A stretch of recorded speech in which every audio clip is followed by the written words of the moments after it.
Hi hello నమస్తే welcome to Srinivas make academy channel. ఈ రోజు వీడియో మనకు ఆర్ఆర్బీ సికింద్రాబాద్ నుంచి 03/2025 పారామెడికల్ సంబంధించినటువంటి డీటెయిల్ నోటిఫికేషన్ అయితే రిలీజ్ చేయడం జరిగింది. దాని యొక్క మెయిన్ డీటెయిల్కి వెళ్ళిపోదాం. Let's get in your video.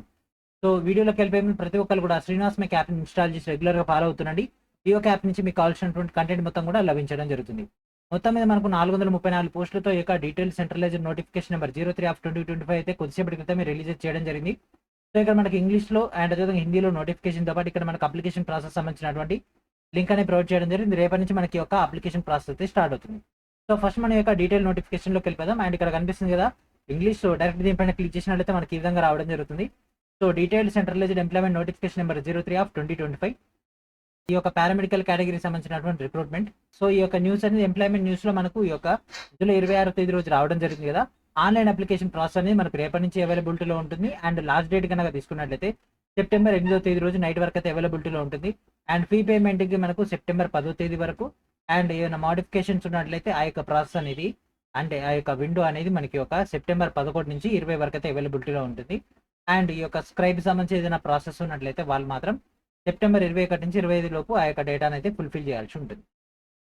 So దీంట్లో మనకు ఫిల్ అవుతున్నటువంటి పోస్టులు, వాటికి సంబంధించినటువంటి pay level, initial pay and అదే మెడికల్ స్టాండర్డ్తో పాటు ఏజ్ లిమిట్ అండ్ దాంతోపాటు ఉన్నటువంటి వేకెన్సీస్ చూద్దాం. సో ఫస్ట్ వచ్చేసరికి మనకు నర్సింగ్ సూపరింటెండెంట్, ఇది మనకు 7th CPC బేస్ పైన డేటా తీసుకుంటే ఇది లెవెల్ 7 అయితే ఉండడం జరుగుతుంది.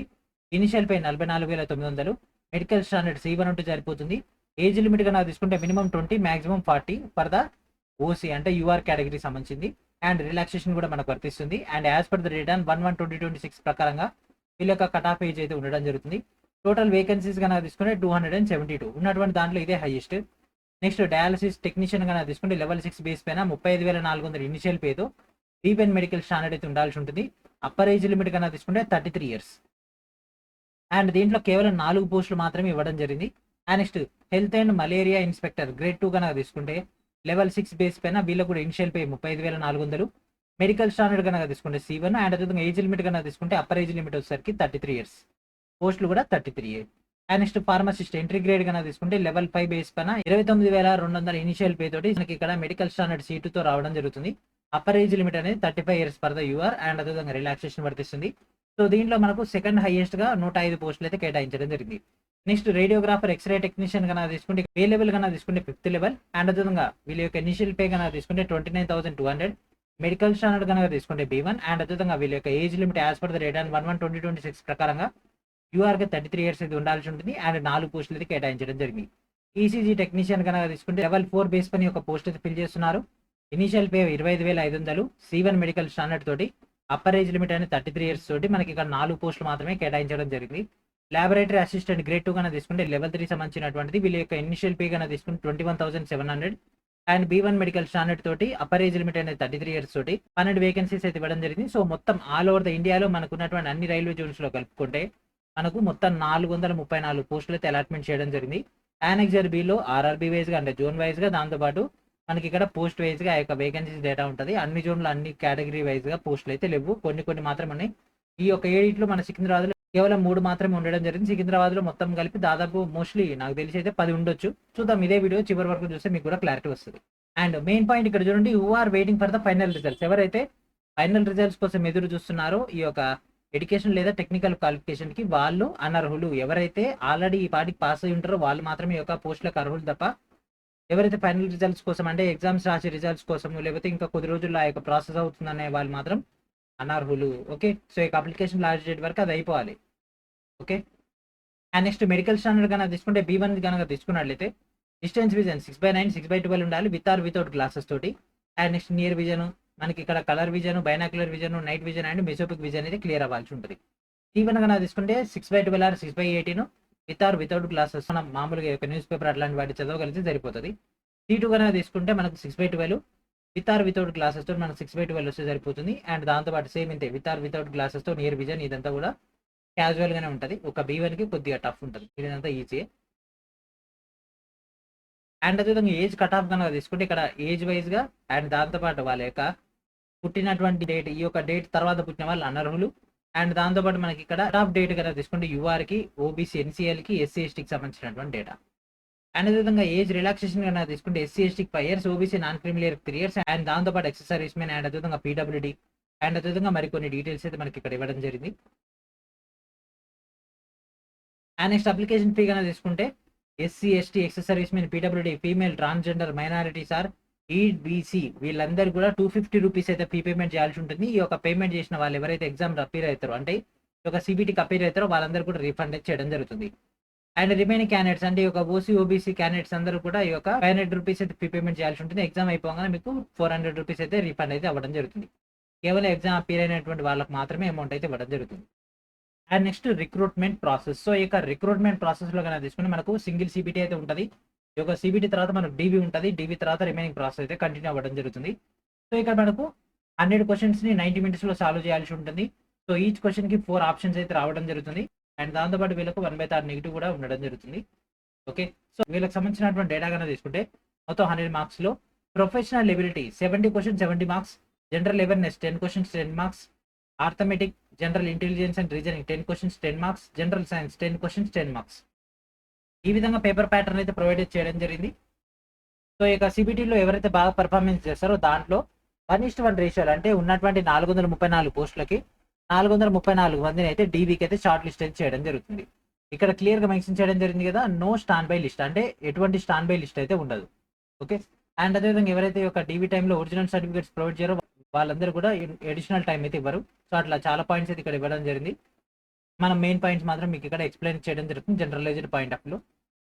అండ్ నెక్స్ట్ ఇక్కడ మనకు సిగ్నేచర్ వాటికి సంబంధించినటువంటి డేటా అండ్ అదేవిధంగా మరి కొన్ని ఇంపార్టెంట్ అయినటువంటి డాక్యుమెంట్ సబ్మిషన్ ఉంటుంది కదా, వాటి యొక్క డీటెయిల్స్ అయితే ఇవ్వడం జరిగింది.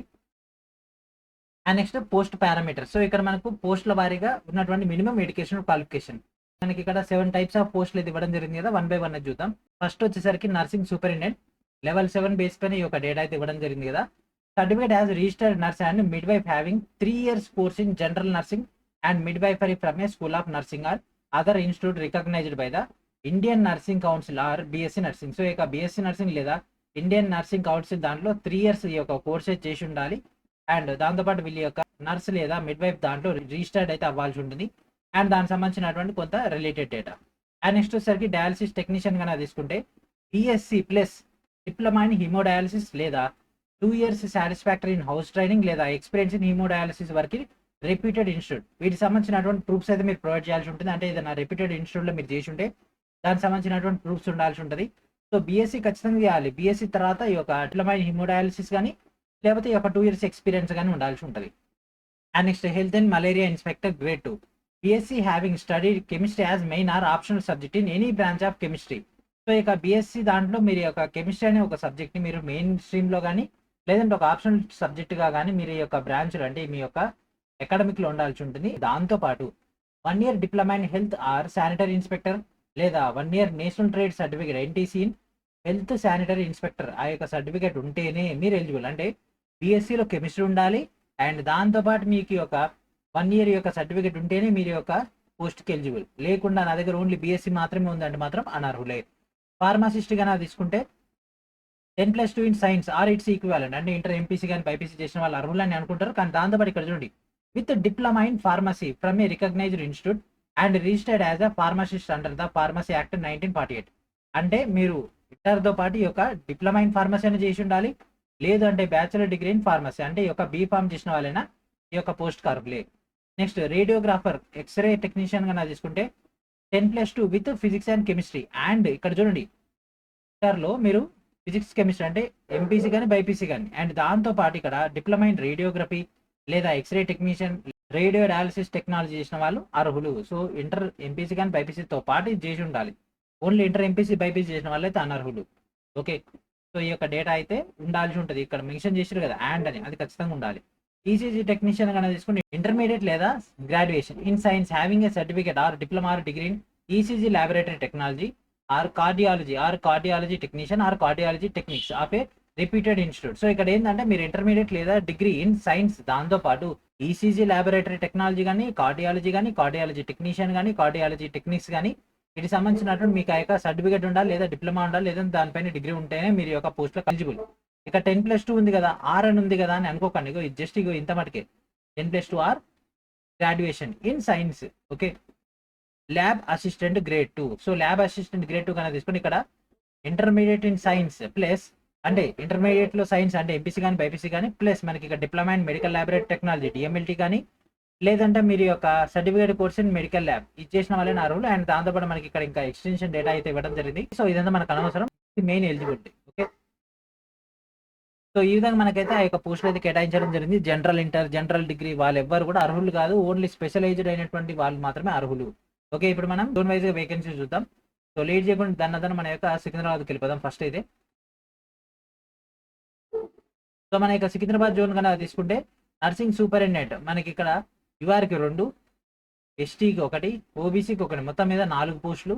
అండ్ దాంతోపాటు హెల్త్ అండ్ మలేరియా ఇన్స్పెక్టర్ యుఆర్కి 1, ఎస్సీకి 1, ఎస్టీకి 2, ఓబీసీకి లేవు, మొత్తం కలిపి 4. ఫార్మసిస్ట్ ఎంట్రీ గ్రేడ్ 2 పోస్టులు దేంట్లో ఉన్నాయి, ఎస్టీలో ఉన్నాయి. ఓబీసీ లేదు, యూఆర్ లేదు, దేంట్లో లేదు, మొత్తం కలిపి మనకి ఇక్కడ 2 పోస్టులు. అంటే మొత్తం సికింద్రాబాద్ జోన్ మొత్తం కలిపి 10 పోస్టులు. ఇన్ని పోస్టులు వేసి ఎట్లా చెప్పండి, మనకి ఇక్కడ ఈడబ్ల్యూఎస్కి అయితే 1 పోస్ట్ లేదు. అండ్ దీంట్లో మనకు ఓబీసీలకు ఒక post, OBC point of view తీసుకున్న నర్సింగ్ సూపరింటెండెంట్. సో ఇట్లా ఉన్నాయి. ఓకే, సో మొత్తం కలిపితే 434. దీంట్లో మన యొక్క సికింద్రాబాద్ వచ్చేసరికి 10, రాంచీ 11, ప్రయాగరాజ్ 27, పాట్నా 25, ముజాఫర్పూర్ మనకి ఇక్కడ 12, ముంబైలో 80 ఉండడం జరిగింది. And Malda 5, Kolkata 68, Jammu and Srinagar 15, Guwahati 12, Gorakhpur 11, Chennai 67. Okay, చెన్నైలో బాగానే ఉన్నాయి. నెక్స్ట్ చండీగఢ్లో 4, బిలాస్పూర్లో 25, అండ్ నెక్స్ట్ భువనేశ్వర్లో 8, భోపాల్లో 9, బెంగళూరులో 9, అజ్మీర్లో 10, అండ్ అహ్మదాబాద్లో 11. ఈ విధంగా ఇన్ని పోస్టులు అయితే కేటాయించడం జరిగింది. So these are the vacancy.